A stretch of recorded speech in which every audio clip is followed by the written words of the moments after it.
नमस्कार साथियों। उत्तर प्रदेश में आज 1 फरवरी 2026 को जूनियर असिस्टेंट यानी कि कनिष्ठ सहायक का परीक्षा आयोजित कराया गया है।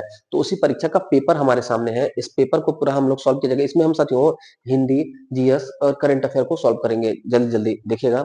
वाक्य के शुद्ध रूप का चयन कीजिए। ए है हम गाना का कसरत कर रहे हैं। बी मैं गाने का कसरत कर रहा हूँ। सी मैं गाने का रियाज कर रहा हूँ। उत्तर होगा साथियों सी मैं गाने का रियाज कर रहा हूँ। गाना जो है कोई शारीरिक चीज नहीं है कि कसरत करेंगे, व्यायाम करेंगे। ये उत्तर हो जाएगा सी मैं गाने का रियाज कर रहा हूँ।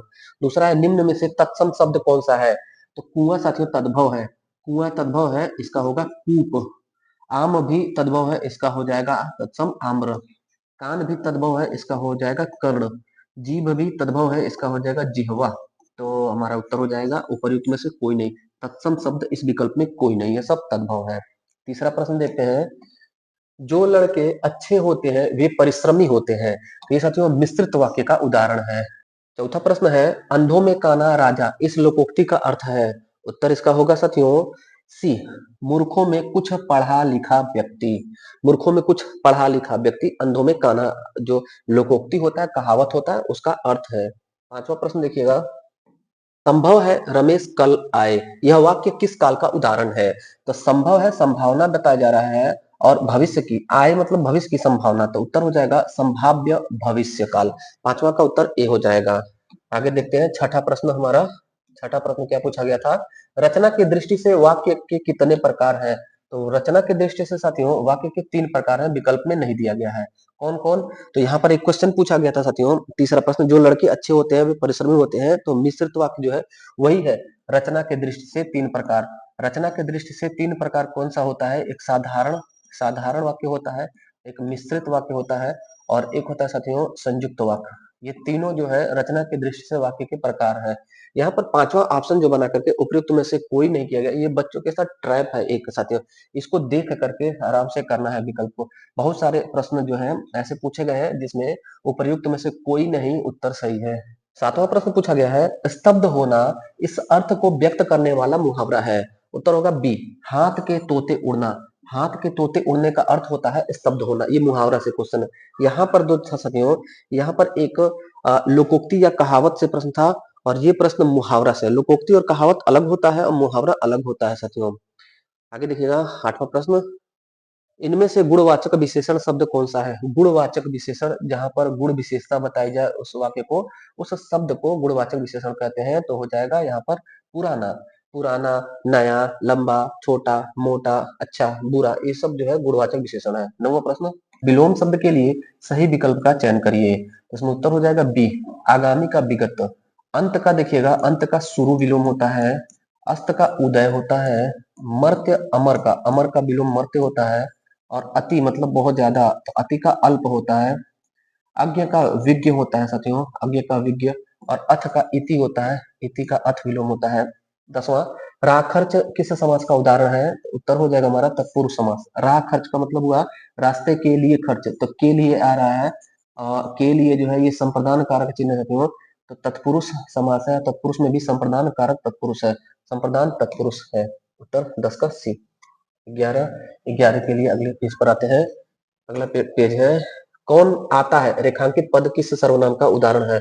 तो कौन आता है और यहाँ पर प्रश्नवाचक चिन्ह लगा है, तो उत्तर हो जाएगा प्रश्नवाचक सर्वनाम है साथियों। इसमें प्रश्नवाचक सर्वनाम का उदाहरण है। 12वां।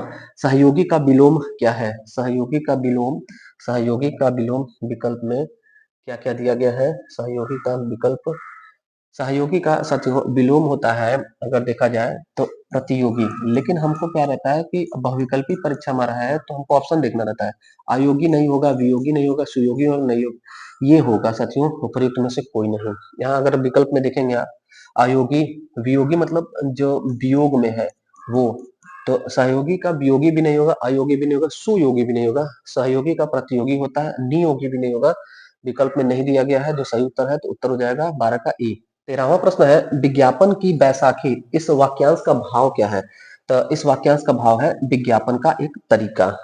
14वां हिमालय से गंगा निकलती है, गंगा निकलती है, अलग हो रही है, वहां से आ रही है, तो उत्तर हो जाएगा हमारा अपादान कारक, अपादान कारक। आगे 14 प्रश्न था 14वां।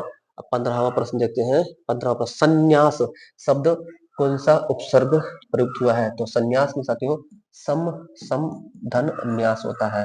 वर्तनी शुद्धि में भी ये प्रश्न पूछा जाता है, तो ध्यान रहे गलती से लोग संन्यास ऐसे लिख देते हैं और या फिर ऐसे लिख देते हैं, दोनों गलत है साथियों। सही ये है समन्यास, सम धन्यास, लेकिन यहाँ पर साथियों हलंत नहीं लगा है, हलंत यहाँ पर है। उत्तर हमारा 15 का बी है, सम धन्यास, सम धन्यास। 16 निम्नलिखित शब्दों में से वातानुकूलन यंत्र का कौन सा अर्थ सर्वाधिक उपयुक्त है? फ्रिज, इसको प्रशीतक कहते हैं, प्रशीतक। रूम हीटर साथियों ये कमरे का तापमान बढ़ाने वाला है। एयर कंडीशन, यही उत्तर हो जाएगा। एयर कंडीशन का हिंदी होता है वातानुकूलन यंत्र। 16 का बी।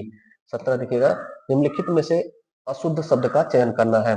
अशुद्ध शब्द, आविष्कार ये शुद्ध लिखा है, संवाद शुद्ध लिखा है, निरोग भी शुद्ध लिखा है, गोपी भी शुद्ध लिखा है, तो उत्तर हो जाएगा ई। उपर्युक्त में से कोई नहीं अशुद्ध है, सारे के सारे शुद्ध है। 18वां प्रश्न, निम्नलिखित विकल्पों में से देशज शब्द का चयन कीजिए। देशज यानी हमारे देसी शब्द है।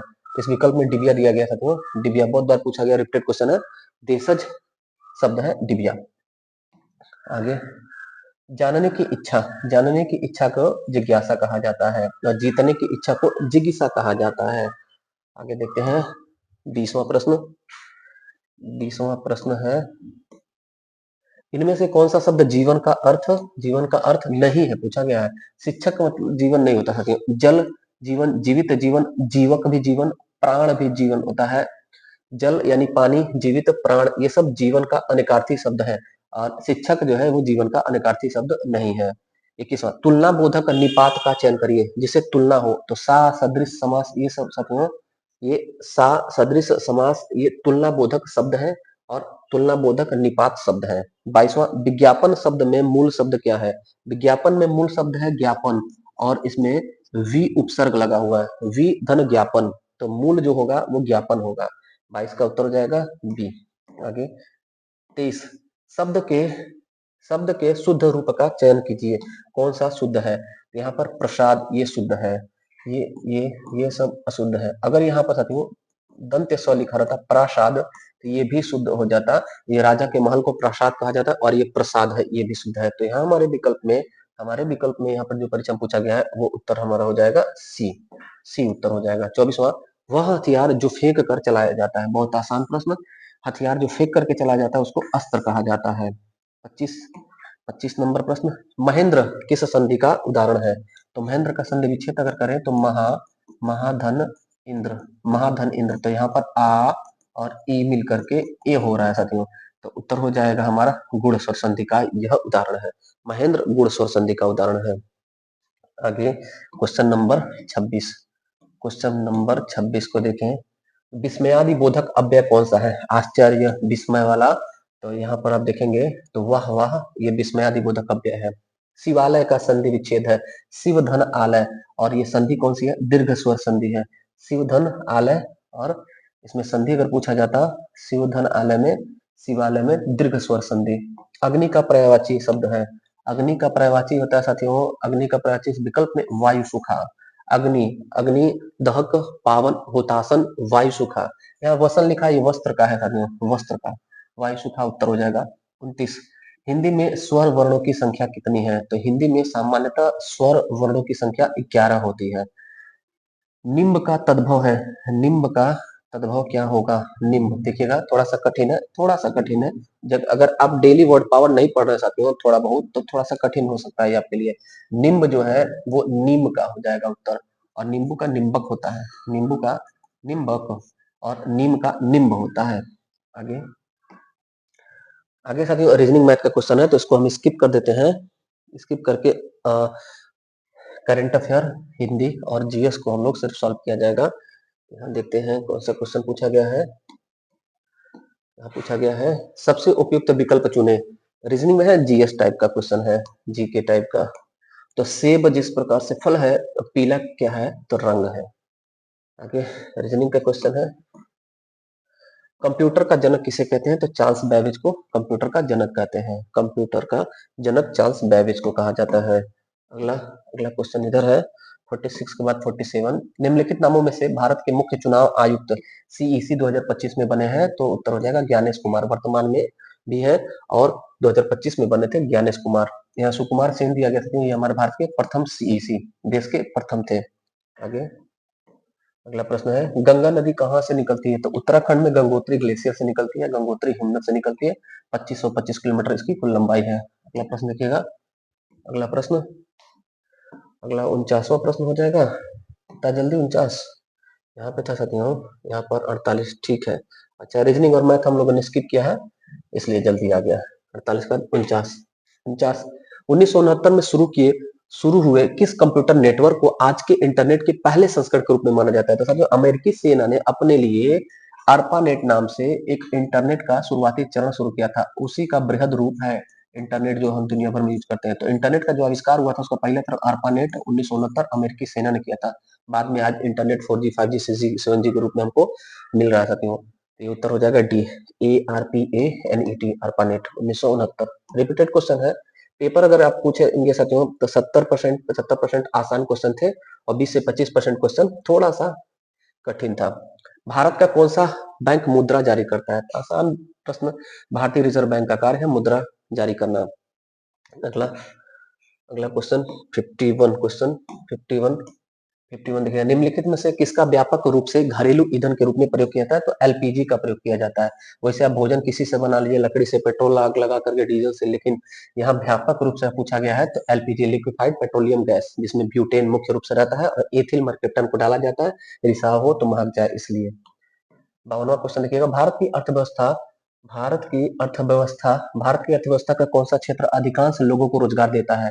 तो लोगों को रोजगार देने में कृषि नंबर 1 पे। हमारे देश के सर्वाधिक लोग कृषि और उससे जुड़े हुए चीजों से जुड़े हुए संख्या के मामले में देश का अधिकांश लोगों को जो रोजगार देता है, लेकिन अधिकांश जो जीडीपी में योगदान है वो सेवा का है। इस प्रश्न का उत्तर बी होगा, लेकिन आगे आप ध्यान रखिएगा, जीडीपी में सबसे ज्यादा योगदान सर्विस सेक्टर का है, तृतीयक सेक्टर का है।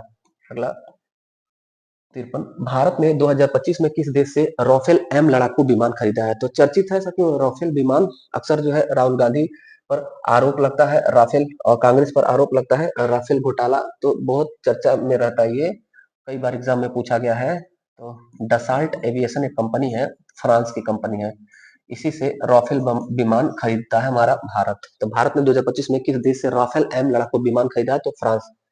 फ्रांस कहाँ है? नहीं है, देखिए, तो उत्तर क्या हो जाएगा हमारा? ई हो जाएगा।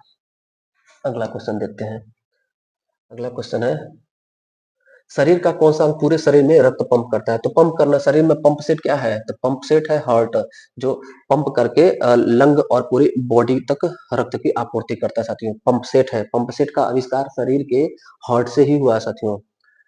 अगला 55वां, यूएसबी यूनिवर्सल सीरियल बस उपकरण प्राथमिक उद्देश्य क्या है? यूनिवर्सल सीरियल बस, आप कहते हैं साथियों USB cable, USB cable port जोड़ देंगे तो क्या होगा? दस्तावेज की छपाई ना, प्रिंटर का काम है, इंटरनेट ब्राउज करना ना, गूगल क्रोम और भी एप्लीकेशन का काम है, अच्छा टाइप करना नहीं, टाइपराइटर और कीबोर्ड का काम है। तो उत्तर हो जाएगा बाहरी उपकरण को जोड़ना और डेटा स्थानांतरित करने के लिए USB hub, USB data cable का प्रयोग किया जाता है।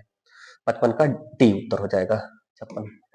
56 नंबर क्वेश्चन है हमारा, पूछा गया है 1919 में ब्रिटिश भारत में हिंसक जलियांवाला बाग नरसंहार कहाँ हुआ था? तो हुआ था साथियों अमृतसर, पंजाब में जल्ली नामक व्यक्ति के बगीचे में 13 अप्रैल 1919 को, और उस समय गवर्नर जनरल जो था वो चेम्सफोर्ड था, और पंजाब का गवर्नर था माइकल ओ डायर, और पुलिस अधीक्षक था वहां पर जनरल आर डायर। आगे बढ़ते हैं, अगला क्वेश्चन, राजस्थान में पोखरण भारत की किस उपलब्धि के लिए प्रसिद्ध है? तो पोखरण साथियों परमाणु परीक्षण हुआ था, हमारे भारत का पहला और दूसरा परमाणु परीक्षण राजस्थान के पोखरण जिला में हुआ था। कब हुआ था? डेट याद रखे रहेंगे, बहुत महत्वपूर्ण डेट है, 18 मई 1974 ईस्वी को हमारे देश में राजस्थान में पहला परमाणु परीक्षण हुआ था, परमाणु परीक्षण। इसी में एक डेट आगे कर दे साथियों 19, और एक महीना पीछे कर दे अप्रैल, और एक वर्ष फिर आगे कर दे 1975, ये भी बहुत इंपॉर्टेंट डेट निकल के आता है। 19 अप्रैल 1975 हमारे भारत का आर्यभट्ट जो पहला उपग्रह था वो प्रक्षेपित हुआ था। तो ये ध्यान रहे, दोनों डेट अक्सर परीक्षा में रहता है। आगे 57 के बाद 58, 58 नंबर, सूची 1 को सूची 2 के साथ मिलान कीजिए। सूची 1 में माइक्रोसॉफ्ट वर्ड साथियों ये वर्ड प्रोसेसर सॉफ्टवेयर है। लाइनक्स ये साथियों लाइनक्स संचालन प्रणाली है, मतलब ये जो है ये ऑपरेटिंग सिस्टम है। गूगल क्रोम ये भी ब्राउजर है और फोटोशॉप एक छवि यानी कि इमेज बनाने वाला सॉफ्टवेयर है। तो इस प्रकार से उत्तर हो जाएगा 2143, 2143 सी उत्तर हो जाएगा। अगला अगला क्वेश्चन है, इस पूरे पेज पर एक आधे साइड में एक ही प्रश्न। 59वां, निम्नलिखित में से किस राष्ट्रीय आंदोलन को नमक सत्याग्रह के रूप में जाना जाता है? इसको दांडी मार्च, नमक सत्याग्रह, 12 मार्च 1930 को गांधी जी के आह्वान पर दांडी मार्च शुरू हुआ था। दांडी मार्च ये हिस्सा था किसका? तो सविनय अवज्ञा आंदोलन 1930 का। सविनय अवज्ञा आंदोलन 1930 का हिस्सा था। उत्तर क्या होगा? ये उत्तर हो जाएगा। 60वां, 2020 में दुनिया में फैली महामारी की पहचान करिए। तो 2020 में कोविड-19 नाम था क्योंकि 2019 के लास्ट महीने में यह महामारी फैली थी दुनिया भर में। 2020 और 21 में अपना प्रसार तेज की थी। तो 2020 में दुनिया में फैली महामारी कोविड-19 याद होगा सबको, सब लोगों ने इस आपदा को देखा है, लॉकडाउन को देखा है। तो हमारी पीढ़ी का क्वेश्चन है साथियों। शायद आने वाली पीढ़ियां इसको नहीं देखें, इसको पढ़ना पड़ेगा उनको, लेकिन हम लोगों ने इसको जिया है इस क्वेश्चन को। 61वां क्वेश्चन है, निम्नलिखित प्रकार के कंप्यूटर का प्रसंस्करण शक्ति सबसे छोटे से लेकर सबसे बड़े तक व्यवस्थित करिए। तो आपको याद होना चाहिए, कंप्यूटर का बहुत बेसिक क्वेश्चन है साथियों। और कंप्यूटर में प्रयास करिए कि अंग्रेजी में पढ़ने का काम करिए। देखिएगा, सबसे पहले माइक्रो कंप्यूटर, सूक्ष्म कंप्यूटर, फिर मिनी कंप्यूटर, फिर मेन फ्रेम और फिर सुपर कंप्यूटर। ये पावर के हिसाब से सबसे शक्तिशाली कंप्यूटर सुपर कंप्यूटर, सबसे जो छोटा होता है माइक्रो कंप्यूटर। तो micro, mini, main frame, super याद रखिएगा। माइक्रो, मिनी, मेन फ्रेम और सुपर ये उत्तर हो जाएगा। तो यहाँ देखें हम उत्तर क्या हो जाएगा। ये पूछा है सबसे बड़े तक, सबसे छोटे से लेकर सबसे बड़े तक, यानी ए बी सी डी ये उत्तर हो जाएगा। उत्तर हमारा ए हो जाएगा इस प्रश्न का। अगला प्रश्न, इस पेज पर भी एक ही क्वेश्चन था आधे पर। निम्नलिखित में से किस राज्य में कोयले के समृद्ध भंडारण है? अरुणाचल प्रदेश में तो नहीं है, लद्दाख में नहीं है, लद्दाख में नहीं है, राजस्थान में नहीं है, छत्तीसगढ़ में हो जाएगा। छत्तीसगढ़, उड़ीसा, झारखंड, पश्चिम बंगाल के क्षेत्र में कोयला समृद्ध क्षेत्र है और गोंडवाना क्रम की चट्टान में पाया जाता है।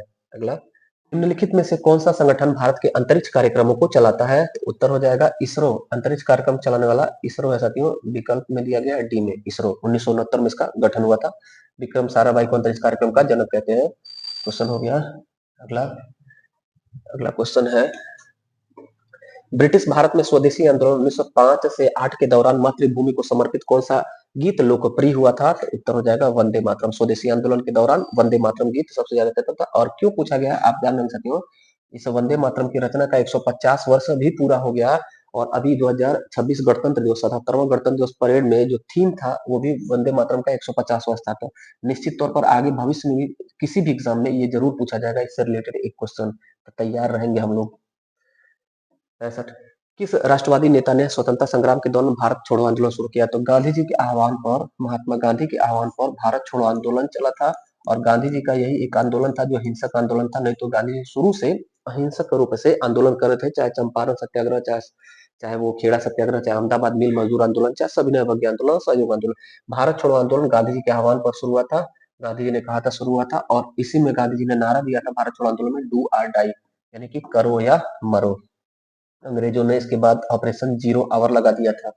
65 के बाद 66 नंबर क्वेश्चन देखिएगा, यहाँ पर है, निम्नलिखित में से कौन सा डिजिटल उपकरण राजमार्गों पर बिना रुके स्वचालित टोल भुगतान की अनुमति देता है? तो फास्टैग इसका उत्तर हो जाएगा, फास्टैग।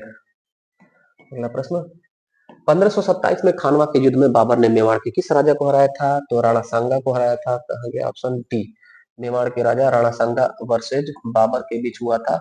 बाबर के बीच हुआ था। खानवा का युद्ध कब हुआ था? 1527 में। 1526, 1527, 1528, 1529 चार युद्ध बाबर ने लड़ा था।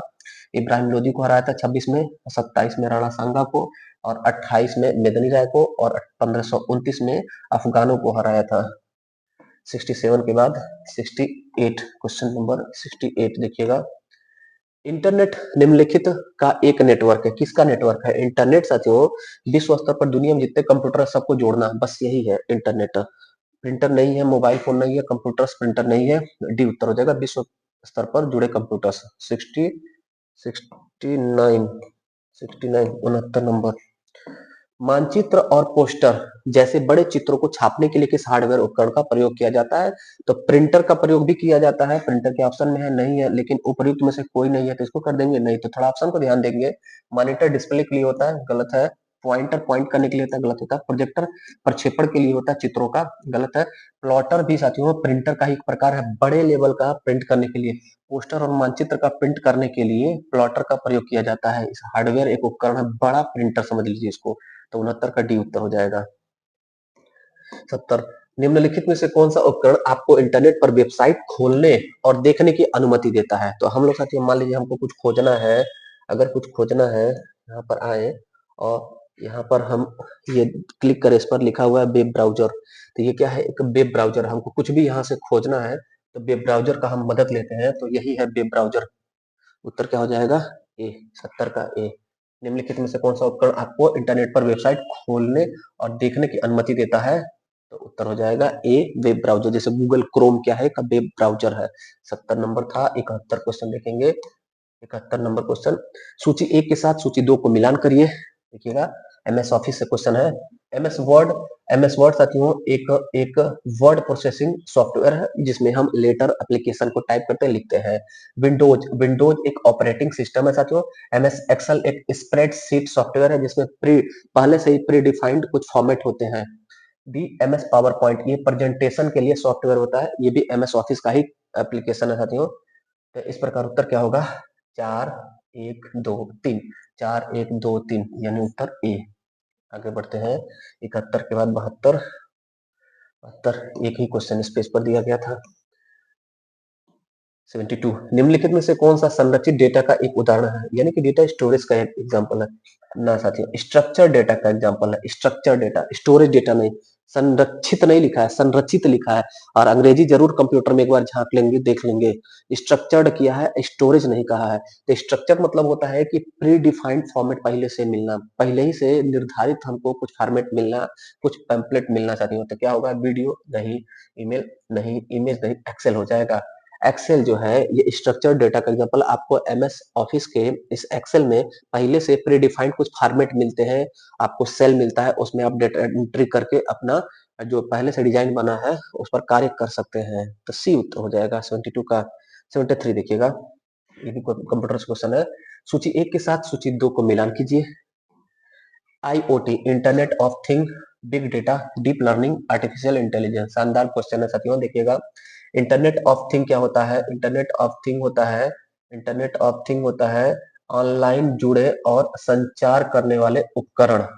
बिग डेटा क्या होता है? डेटा की बहुत बड़ी मात्रा, बिग डेटा बड़ी मात्रा। डीप लर्निंग मतलब होता है डीप लर्निंग की गहराई में जाकर के खोजना, यानी तंत्रिका तंत्र की कई परतों का उपयोग करके सीखना, तंत्रिका तंत्र की कई परतों का प्रयोग करके सीखना डीप लर्निंग कहलाता है। आर्टिफिशियल इंटेलिजेंस यानी कृत्रिम बुद्धिमत्ता, जब मशीन जो है मनुष्य की तरह सोचने लगे, यानी कि ऐसी मशीनें जो मनुष्य की तरह सोचती और कार्य करती है, तो आर्टिफिशियल इंटेलिजेंस हो जाएगा।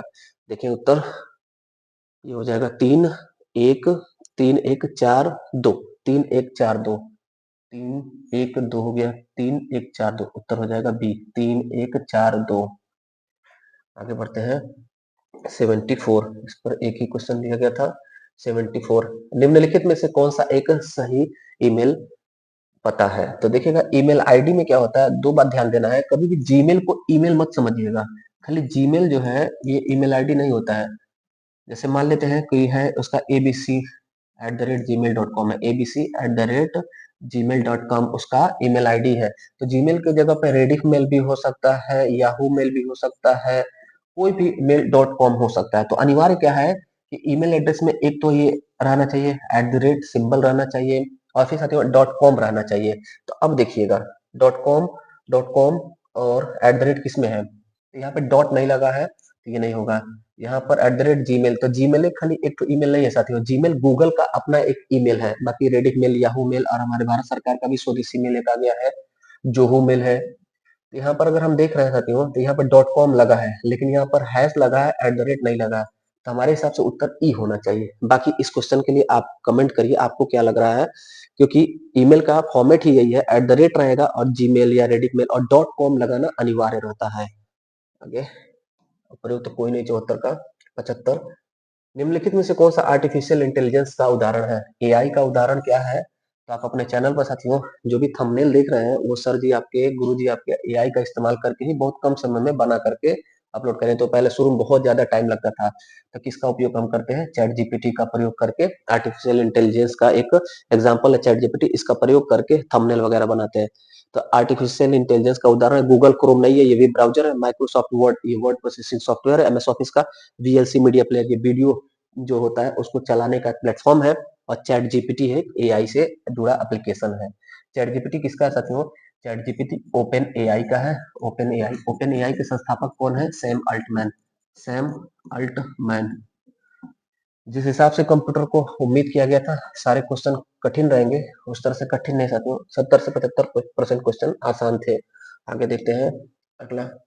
वित्तीय लेन-देन के लिए आधार से कौन सा डिजिटल वित्तीय उपकरण जुड़ा है? तो ध्यान पूर्वक देखेंगे। लेन-देन के लिए, तो लेन-देन के लिए साथियों पैन कार्ड तो नहीं है, मतदाता पहचान नहीं है और नगद नहीं है। लेन-देन के लिए एक ही तो है और ये आधार से लिंक डिजिटल वित्तीय उपकरण है। तो यूपीआई है। यूपीआई कब आया था? 2016 में। किसका है? तो एनपीसीआई का है। एनपीसीआई कब आया? 2008 में पैदा हुआ। किसने पैदा किया? तो आरबीआई और इंडियन बैंकिंग एसोसिएशन ने मिलकर एनपीसीआई को 2008 में बनाया और एनपीसीआई ने 2016 में यूपीआई को बना दिया। आगे बढ़ते हैं। आगे 77। निम्नलिखित में से कौन सा एक लोकप्रिय एआई आधारित आवाज सहायक है? हे सिरी, ये गाना सुनाओ। उत्तर क्या हो जाएगा? सिरी। सिरी जो है एक पॉपुलर एआई आधारित आवाज है। एडोब नहीं है साथियों, adobe page maker, adobe reader जो होता है एक एप्लीकेशन सॉफ्टवेयर है। स्पीकर तो हमारा आउटपुट डिवाइस है। मीडिया प्लेयर, ये मीडिया को प्ले करने का एक प्लेटफॉर्म है। 77 के बाद 78, 78 क्वेश्चन। निम्नलिखित में से कौन सा डिजिटल वॉलेट है? डिजिटल वॉलेट क्या चाहती हूँ? जैसे गूगल पे, फोन पे, पेटीएम, अमेजन पे, ये सब डिजिटल वॉलेट है। यहाँ विकल्प में क्या दिया गया? बैंक पासबुक ना, ऑफलाइन चीजें हैं। एटीएम मशीन नहीं है। पेटीएम ये उत्तर हो जाएगा, देखिएगा। कैश काउंटर भी नहीं है। 78 का उत्तर हो जाएगा सी। आगे बढ़ते हैं 79 क्वेश्चन को। बिग डेटा आमतौर पर कहाँ संग्रहित किया जाता है? Where is big data usually stored? तो यहाँ पर विकल्प पढ़ेंगे। एक दीवार घड़ी में ना, एक टीवी रिमोट में ना, एक सामान्य गणक कैलकुलेटर में नहीं, एक छोटी डायरी में नहीं, उपयुक्त कोई नहीं। इस विकल्प के अनुसार कोई नहीं उत्तर सही होगा। 79 का ई। 80, 80 नंबर क्वेश्चन देखा जाए। सोशल नेटवर्किंग प्लेटफॉर्म का प्राथमिक उद्देश्य क्या है? प्राइमरी यूज क्या है इसका? तो ए उत्तर हो जाएगा। लोगों को जोड़ना और संदेश, फोटो, अपडेट साझा करना। ये सोशल नेटवर्किंग प्लेटफॉर्म साथियों। कंप्यूटर पर सॉफ्टवेयर स्थापित करना उद्देश्य नहीं है। मोबाइल फोन से वायरस हटाना नहीं है। इंटरनेट कनेक्शन की गति बढ़ाना नहीं है। आगे देखते हैं। आगे 81 नंबर। ई गवर्नेंस क्या है? गवर्नेंस मतलब साथियों शासन। और जब शासन यानी सरकार इंटरनेट का उपयोग करने लगे तो उसे कहेंगे ई गवर्नेंस। यहाँ उत्तर पहला विकल्प हो जाएगा। सरकारी सेवा प्रदान करने के लिए इंटरनेट का उपयोग, खेल खेलने के लिए कंप्यूटर का उपयोग ना, नए सरकारी भवन का निर्माण ना, कार्यालय वातावरण ना, ये उत्तर हो जाएगा ए 81 का। इसके बाद 82 नंबर क्वेश्चन देखिएगा। 82 क्वेश्चन देखिएगा। निम्नलिखित में से किस नदी को गोरखपुर का शोक कहते हैं? ये साथियों गोरखपुर का शोक कहा जाता है कि नहीं कहा जाता है, ये कहीं मिला नहीं आज तक हमको भी 10-12 साल से पढ़ाई करने के दौरान। लेकिन अगर देखें गोरखपुर राप्ती नदी के तट पर है। राप्ती नदी जिसका प्राचीन नाम अचिरावती है। अचिरावती। और ये जाकर के घाघरा नदी में मिल जाती है और घाघरा जाकर के गंगा में मिल जाती है। तो माना जा सकता है गोरखपुर का शोक। लेकिन आयोग जो है हमारी भावनाओं के साथ खेल भी सकता है। वो कह देगा उपयुक्त में से कोई नहीं, और कोई छोटी नदी चंदन नदी और रोहिणी नदी भी गोरखपुर के आसपास से होकर गुजरती है तो कह देगा। लेकिन संभावना है 99% ये उत्तर होगा। 83। छोटा इमामबाड़ा और रूमी दरवाजा उत्तर प्रदेश के किस जिले में है? तो छोटा इमामबाड़ा, बड़ा इमामबाड़ा सब लखनऊ में स्थित है साथियों।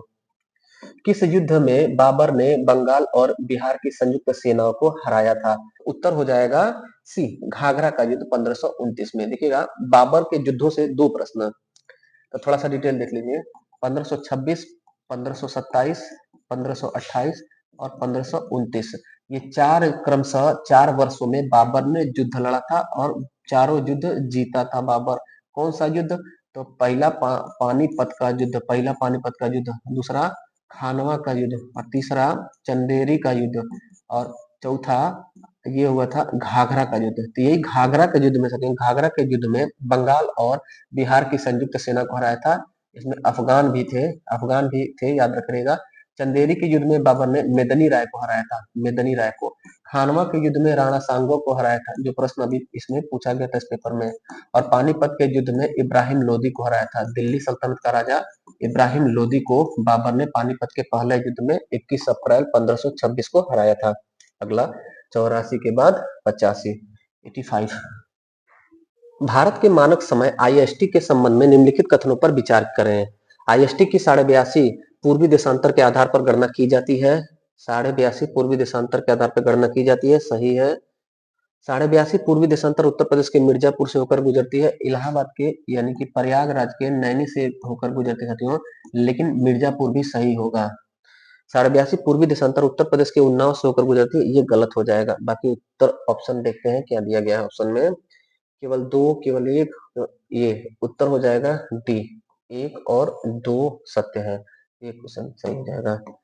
अगला अगला क्वेश्चन है, इधर दिया गया है 85 था ये साथियों, उसके बाद 86। उत्तर प्रदेश के निम्नलिखित में से किस जिले में कैमूर वन्य जीव अभ्यारण्य है? तो सोनभद्र में है कैमूर।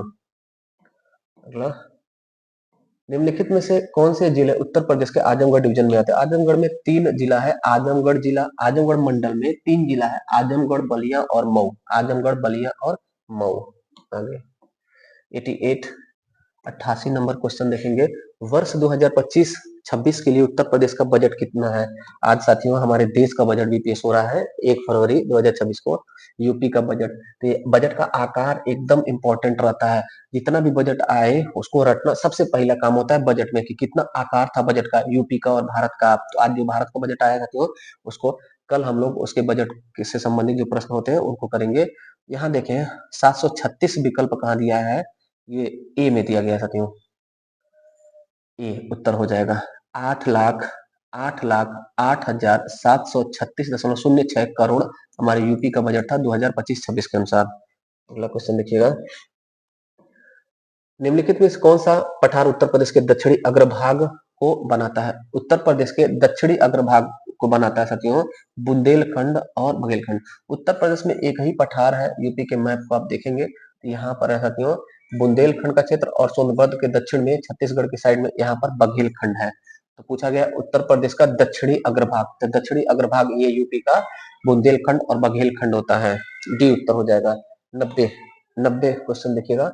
90वां क्वेश्चन क्या पूछा गया है? निम्नलिखित में से उत्तर प्रदेश से कौन सा हवाई पत्तन और उसकी अवस्थिति सही सुमेलित नहीं है? यूपी स्पेशल का आपको मैराथन क्लास दिए थे, उसमें से कई क्वेश्चन आए, उसी का ये भी है। चकेरी कानपुर, बमरौली प्रयागराज, हिड्डन गाजियाबाद और कल्याणपुर कानपुर। कल्याणपुर आईआईटी कानपुर में, न कि अलीगढ़। तो यही उत्तर हो जाएगा, पूछा गया सही नहीं है। बाकी बाबतपुर वाराणसी में है, खिरिया आगरा में है, और जेवर अंतरराष्ट्रीय हवाई अड्डा भी बन रहा है गौतम बुद्ध नगर गाजियाबाद के आसपास में। 91 नंबर, उत्तर प्रदेश सरकार ने किस तिथि को उत्तर प्रदेश पर्यटन नीति 2022 अनुमोदित की? उत्तर 16 नवंबर 2022 को। थोड़ा एक बात ध्यान रखें साथियों, यूपी लोक सेवा आयोग का परीक्षा और उत्तर प्रदेश अधीनस्थ सेवा चयन का परीक्षा अगर हम लोग दे रहे हैं, तो हमको अपने यूपी में जितना भी कानून सन 2010 के बाद से लेके आज तक लागू हुआ है, उस सब का डेट का एक नोट्स बना लेंगे। इसके लिए साथियों आपको अपने चैनल पर 1-2 दिन में कंटेंट कलेक्ट करके वीडियो अपलोड कर देंगे, तो आप अपने चैनल से जुड़ जाइए। जो भी साथी नए हैं, पहली बार अपने चैनल पर विजिट किए हैं, अपने चैनल से जुड़ जाइएगा, चैनल को सब्सक्राइब कर लीजिएगा। आइए आगे देखते हैं। इस प्रकार के सारे क्वेश्चन का समाधान वाला वीडियो आपको जल्द मिलेगा। 91 के बाद 92, 92, काशी तमिल संगम KTS 3.0 उत्तर प्रदेश के किस नगर में 15 फरवरी से 24 फरवरी 2025 के बीच आयोजित किया गया? तो उत्तर हो जाएगा साथियों काशी तमिल संगम, ये हुआ वाराणसी में। वाराणसी जो पूरी दुनिया का सबसे प्राचीन जीवित नगर है, वहां पर हुआ काशी तमिल संगम। मगध में शुंग वंश को किस वंश ने प्रतिस्थापित किया? तो थोड़ा सा देखते हैं। मगध वंश का सबसे प्राचीनतम वंश था बृहद्रथ वंश। और आधुनिक सबसे ज्ञात वंश अगर पूछा जाए तो हो जाएगा, तो हमारा हो जाएगा साथियों हर्यक वंश। हर्यक वंश का संस्थापक था बिंबिसार। हर्यक वंश के बाद शिशुनाग वंश आता है। शिशुनाग वंश के बाद नंद वंश, और उसके बाद से नंद वंश के अंतिम शासक घनानंद की हत्या करके चंद्रगुप्त मौर्य ने मौर्य वंश की स्थापना की। फिर मौर्य वंश का अंतिम शासक था बृहद्रथ। बृहद्रथ की हत्या करके शुंग वंश की स्थापना पुष्यमित्र शुंग ने की। फिर शुंग वंश के अंतिम शासक की हत्या वासुदेव ने की, और वासुदेव ने हत्या करके कण्व वंश की स्थापना की। वासुदेव कण्व कण्व वंश। तो पूछा क्या गया है, शुंग वंश को प्रतिस्थापित किया, यानी शुंग वंश के बाद कौन सा वंश आया, कण्व वंश आया। इस टॉपिक का वीडियो साथियों अपने चैनल पर अपलोड है। ऐतिहासिक जो वंश है प्राचीन काल का, ये 94। निम्नलिखित में से कौन सा कथन टाइगर क्लॉ 2025 अभ्यास के बारे में सत्य है। इसका गरुड़ रेजिमेंट प्रशिक्षण केंद्र उत्तर प्रदेश में समापन किया गया, सही है। देखिए, टाइगर क्लॉ अभ्यास है, सेना का अभ्यास है, हमारे देश का महत्वपूर्ण अभ्यास है और हमारे यूपी में हो रहा है, तो निश्चित तौर पर इसे पूछा जाना चाहिए। तो ये सब पूरा डिटेल अगर देखें भविष्य की परीक्षाओं के लिए याद रखिएगा। बागपत में हुआ है, गरुड़ रेजिमेंट प्रशिक्षण केंद्र बागपत में है उत्तर प्रदेश में, वहीं पर यह हुआ है टाइगर क्लॉ 2025 अभ्यास। तो उत्तर हो जाएगा 94A। 94 के बाद 95, 94 के बाद 95 क्वेश्चन देखिएगा यहाँ पर। 2024 में शुरू ऑपरेशन द्रोणागिरी, जो भू अंतरिक्ष तकनीकी में नवाचार को बढ़ाने के लिए शुरू किया गया, निम्नलिखित में से किस राज्यों में कार्यान्वित किया जा रहा है। देखिएगा, ऑपरेशन द्रोणागिरी साथियों ये शुरू हुआ है, और अगर यूपी हमारा इसमें शामिल है तो इसका पूछा जाना स्वाभाविक है, महत्वपूर्ण है। तो इसमें हमारा यूपी शामिल है, और इस विकल्प में देखेंगे यूपी। और हमने पहले भी आपसे कहा साथियों, एक छोटा सा ट्रिक ही समझिए उसको। अगर हम परीक्षा देने बैठ रहे हैं, 100-150 प्रश्न अगर हैं हमारी परीक्षाओं में, और उसमें 1-2 प्रश्न ऐसा आ रहा है जिसमें यूपी ऑप्शन में है, तो आप उसको चूज कर लीजिएगा बिना रिस्क उठाए ही। देखिएगा यहाँ पर ये सही है उत्तर। ऑपरेशन द्रोणागिरी उत्तर प्रदेश, हरियाणा, असम, आंध्र प्रदेश और महाराष्ट्र में शुरू किया गया भू अंतरिक्ष तकनीकी नवाचार को बढ़ावा देने के लिए। 95 का उत्तर हो जाएगा बी। 96। उत्तर प्रदेश की निम्न गंगा नहर के संबंध में निम्नलिखित कथनों पर विचार करिए। निम्न गंगा नहर, यहाँ गंगा नहर नहीं पूछा गया, निम्न गंगा नहर थोड़ा सा ट्रैप किया गया है। देखिएगा, यह है निचली गंगा नहर, इसके बारे में प्रश्न पूछा गया है। यूपी में निचली गंगा नहर, ऊपरी गंगा नहर, नहरों के बारे में जरूर जानना। और सबसे बड़ी नहर शारदा नहर, ध्यान रहे सब। निचली गंगा नहर, इसका निर्माण शुरू हुआ था 1872 में और पूरा हो गया था 1878 में, और ये गंगा नदी से बना हुआ है। और यह बुलंदशहर जिला के नरौरा से गंगा नदी से निकलता था, यानी ये ऑप्शन भी सही है। यह नहर 1878 में बनाई गई थी, और यह बुलंदशहर जिले में नरौरा गंगा से निकलती है। यह तमसा नदी पर बनाया गया, गलत है, ये तीसरा गलत है। गंगा नदी पर बनाया गया, तमसा पर नहीं बनाया गया। तो 1-2 सही है, तो उत्तर हो जाएगा डी। अगला प्रश्न, आर्कियन चट्टान उत्तर प्रदेश में प्राचीनतम भौगोलिक संरचनाएं मुख्यतः किस जिलों में पाई जाती है। तो अगर देखें साथियों अपने यूपी का भौगोलिक रूप स्वरूप, यहाँ पर दक्षिण के क्षेत्र में ये बुंदेलखंड का क्षेत्र है, झांसी, ललितपुर, जालौन, ये सब बुंदेलखंड का क्षेत्र है। और सोनभद्र और उसके दक्षिण में जो ये छत्तीसगढ़ एरिया है, इसको बघेलखंड कहा जाता है। तो ये हो जाएगा, ये जिला हो जाएगा ललितपुर, और यहाँ पर जो जिला है वो सोनभद्र। तो विकल्प में दिया गया है ए, सोनभद्र और ललितपुर। आर्कियन चट्टान और चट्टान वाला क्षेत्र, पठार वाला क्षेत्र यही है। अब बाकी सब ये जो है उत्तर का मैदानी क्षेत्र, गंगा यमुना घाटी क्षेत्र है साथियों। 97 के बाद 98 क्वेश्चन है, निम्नलिखित में से कौन सा व्यक्ति वाराणसी उत्तर प्रदेश से एक प्रसिद्ध भारतीय हॉकी खिलाड़ी हैं। तो बनारस के हैं ललित उपाध्याय, ध्यान रहे यूपी के बनारस के भारतीय हॉकी खिलाड़ी ललित उपाध्याय जी हैं। GNIDA का पूर्ण रूप क्या है। GNIDA का पूर्ण रूप है साथियों greater Noida industrial development authority, उत्तर हो जाएगा डी। जैसे साथियों, जैसे नोएडा है new Okhla industrial development authority, GIDA है Gorakhpur industrial development authority, KIDA है Kanpur industrial development authority, LIDA है लखनऊ इंडस्ट्रियल डेवलपमेंट अथॉरिटी, इसी तरह से है greater Noida industrial development authority. अंतिम प्रश्न है, 100वां प्रश्न साथियों, 100वां प्रश्न, निम्नलिखित में से कौन सा महाजनपद राजधानी युग्म सम्मिलित नहीं है। यानी कि महाजनपद और राजधानी का जो युग्म है वो कौन सा सही नहीं है। तो अंग की राजधानी चंपा सही है। महाजनपद क्या है, 16 महाजनपद का उल्लेख मिलता है प्राचीन काल में 6ठी शताब्दी ईसा पूर्व में। बौद्ध धर्म ग्रंथ है अंगुत्तर निकाय, वहां पर अंगुत्तर निकाय बौद्ध धर्म ग्रंथ में, और भगवती सूत्र जैन ग्रंथ में 16 महाजनपद का उल्लेख मिलता है। अंगमगध, काशी, कौशल, वजीवत्स, मत्स्य, कुरुचेत, पांचाल, कंबोज, अस्मक, सुरसेन, अवंती। तो वही विकल्प दिया गया यहाँ, महाजनपद इधर राजधानी। तो अंग की राजधानी चंपा, वत्स की राजधानी कौशाम्बी, असम की राजधानी विराट नहीं साथियों, असम की राजधानी पाटन या पोटली जो गोदावरी नदी के तट पर, तो ये उत्तर हो जाएगा। चेदी की राजधानी सुक्तिमती। तो जो विराट दिया गया, ये किसकी क्या है, ये विराट, तो विराट नहीं साथियों, विराट नगर है। और विराट नगर मत्स्य महाजनपद की राजधानी थी, मत्स्य महाजनपद की राजधानी।